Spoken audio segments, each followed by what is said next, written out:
now we have one more stretch before we make the push onto episode 3, the Netherworld. Welcome back everybody to Let's Play Quake, as played on the DarkPlaces port with the Quake Epsilon mod on the Nightmare difficulty.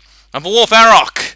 This is episode 2, map 6, the hardest one yet, the Dismal Oubliette. Let's rock and roll. Rock and roll. By the way, this red armor is pretty much going to be depleted at some point. It is inevitable because of one of the secrets. We have a fiend, whose fiendish plans are over, and then we have an ogre. It's all ogre. Okay. Just push that pillar, and it raises the drawbridge. And the general concept is we're going to go through a couple of sequences. Each will rotate the bridge. Eventually we'll be making our way to a new enemy type guarding the second rune. Also, fun fact, I don't think the developers realised this was possible, but if you just take a running jump and then just jump straight at the ground, fire right at it as you run, you can actually just rocket jump right over there and just bypass all of this bullshit. But I'm a combat kind of man. I don't want to bypass that crap. I live for it. And we've got to feed around this corner.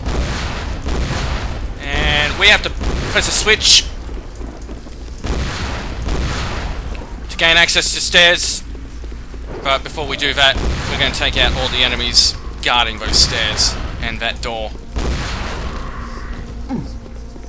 So there's another ogre here. He's dead. So now we can just go ahead and press this button, raise the stairs. They sit on a timer, so it's best to have the enemies cleared out of the way before dealing with it, because otherwise you just have to go and do it all over again. The door is permanent though, and ogres are much more of a pain in the ass in this section than usual,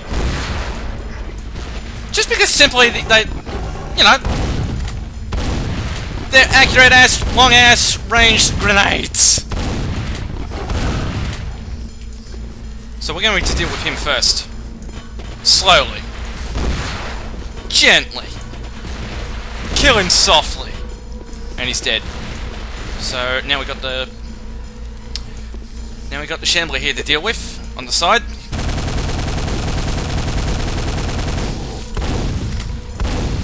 They may be big and muscly and strong, but they're not that smart. The shambler up in the window over there, I don't like to deal with up close and personal.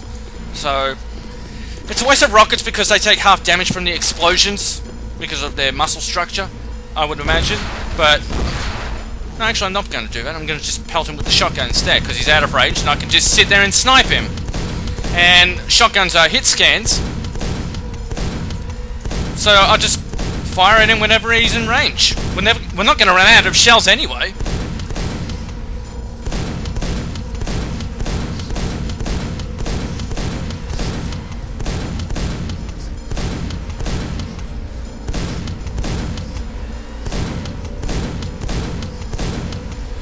Boring, yes, I know. But there's enough terrifying situations to deal with.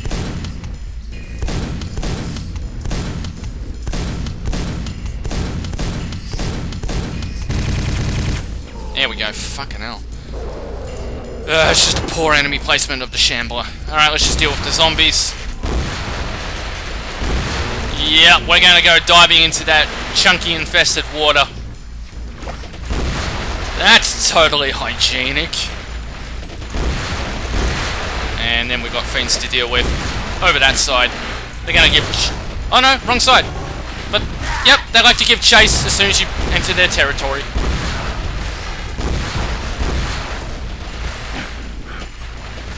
Doesn't matter how long the red armor survives, once I get a pentagram for in particular. What?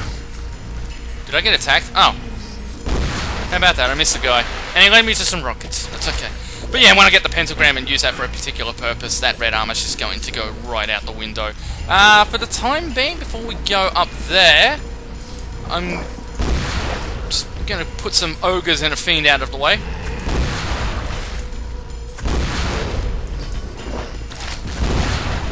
So that when I draw this bar back and enter the room, they're not going to be a nuisance.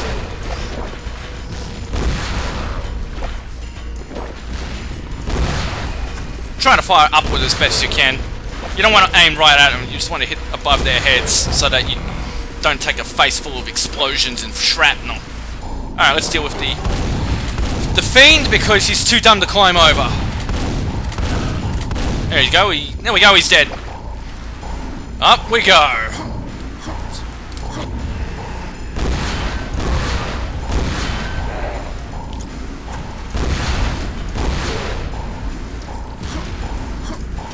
Alright, so we dealt with the ogres and the knights. We got to fend around this corner.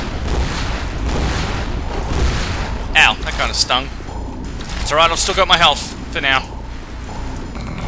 And then we press this button to draw the bar, and I think we can just jump down here for a shortcut.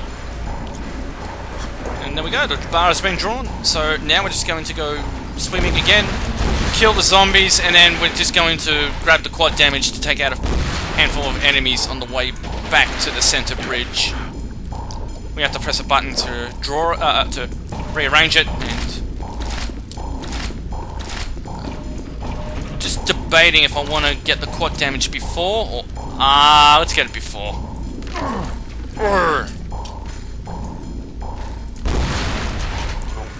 Yeah, we'll use the nail gun. By the time it runs out, we'll be heading back to the center bridge anyway.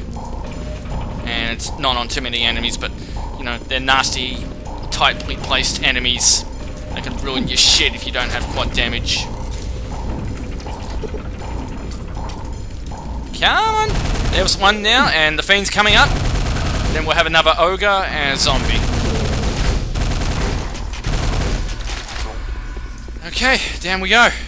The health could be in better shape, but we've got a health kit right here anyway. It's fine. We're off to the center bridge. One more secret. So we'll just grab this armor for now. Oh yeah, this rocket launcher's still getting a workout on those knights. Man, a playthrough like this will be a night to remember. So, what's the instruction? This door opens elsewhere, so we have to press a button to open that up. Which will... I assume we open that from the other side, as a matter of fact.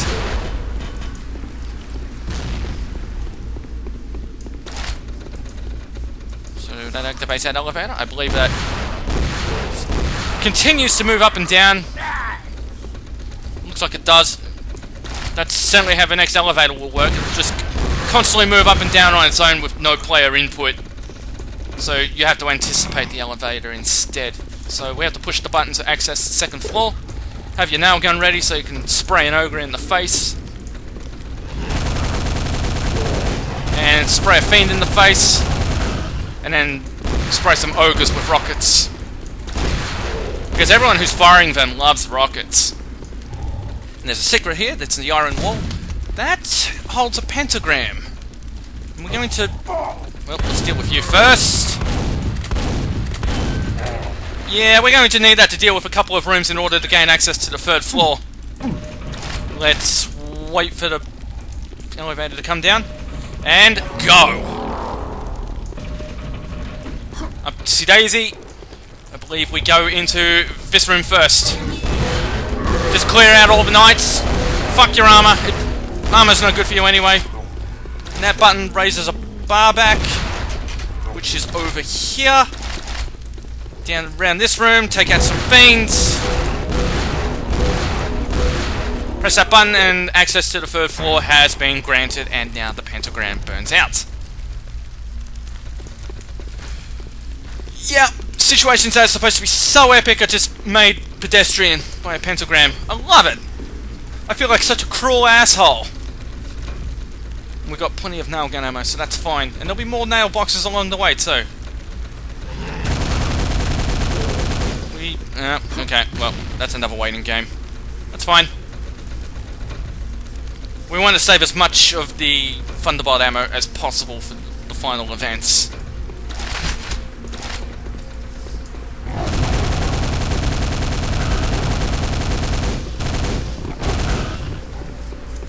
Is there anyone else in this room? Yes, there is. There's more knights.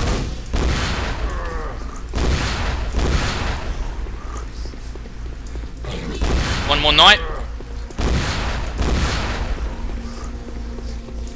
Is that enough knights?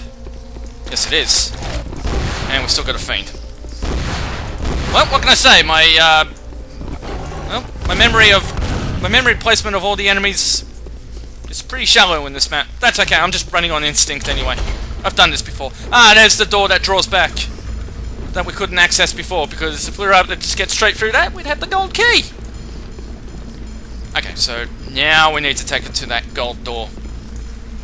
So we have to go back down to the first floor. So I like to just keep grenades handy for when I open up the door, so I can just lob grenades over the sides to get some starting damage going before using the nail gun.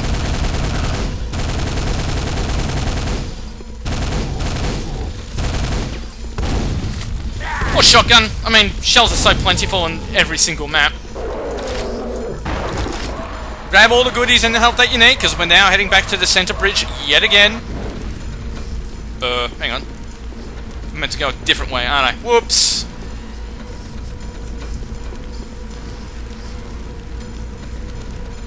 Man! A self-activated elevator. I wonder how often that has to be under maintenance.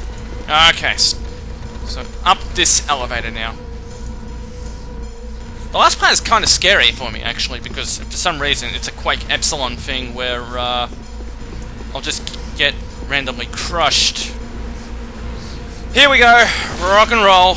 We're gonna deal with a couple of shamblers first, after some zombies. Put him out of his misery, why not? Good thing we got enough ammo for 2 shamblers! Whoa! Nice telefrag, bro! You just saved me some trouble! Why, I can even retain all this health! Wait, hang on. We got fiends coming up. Spray him in the face with nails. It's all nails and rockets from here on out. Oh, and because it's Epsilon, we gotta blow the corpses up. Otherwise the elevator can't keep running. But yeah, I get random squishing around this elevator on Epsilon. It never happens. See, there it goes. This is why you need, if you're especially playing on Epsilon, you need all the health you can get. I don't know what causes it.